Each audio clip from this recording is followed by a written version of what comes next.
Hey there, freedom fighters. Back with another one. Does the Second Amendment cover plasma laser blasters? Well, I absolutely think they would if they existed. I was just watching this thing the other day, some kind of Senate gun control hearing. And they had Dick Durbin on there, and we'll check out the clip here in a second. Spewing all the rhetoric that we've all heard 1,000 times, but this one part hit me specifically. Let's just go to it now and check it out. So far. And under the new Bruin historical test, judges decide not whether a law reasonably protects public safety, but whether the law resembles laws that were in place in 1791 or in 1868. In the beginning, in 1791, of course, we were talking about muzzle loading muskets. I think about drawing that standard, legality and constitutionality, based on 1791. Yeah, so he thinks, if it didn't happen in 1791, then the Second Amendment doesn't cover it.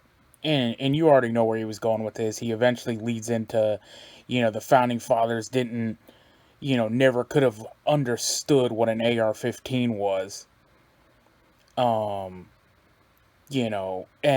the part that really stood out to me was if the law doesn't reasonably protect public safety, they didn't write the Second Amendment, it was for a tyrannical government.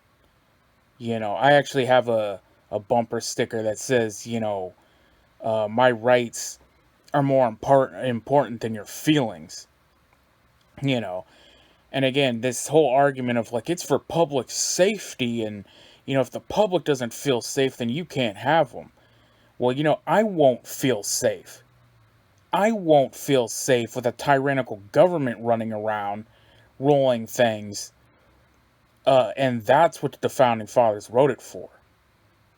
I think the term is democide, and it's the most deaths ever recorded is from governments. So that's exactly what it's for. It's not about public safety. It's not about whatever else you want it to be about, Durbin. If anyone, I don't know, maybe decided to shut down your businesses and say you couldn't go to church and, forced, medical procedures on you, or, who knows what they wanted to do. That is what you're supposed to defend yourself against. And this whole idea the founding fathers never could comprehend anything other than a muzzle loading musket. There was plenty of advancements in technology back then.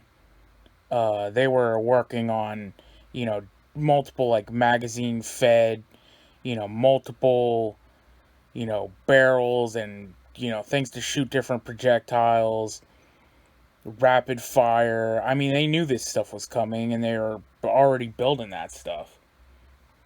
And even today, I mean, I guess the point I was getting to was if there's things in our minds today we can't even comprehend.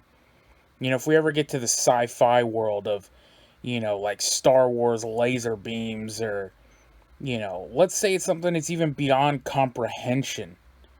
I can, if, I mean, by definition, if you can't comprehend it, you can't really explain it.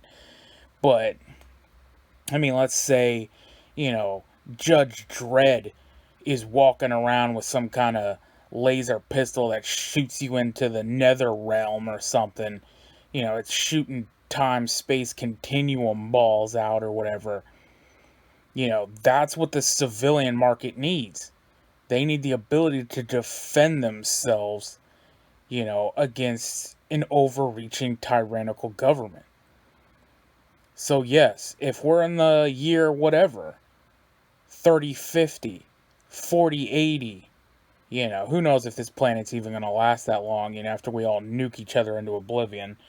But if we ever go past that point, and, that's what the government has, the civilian has the ability, to have it as well.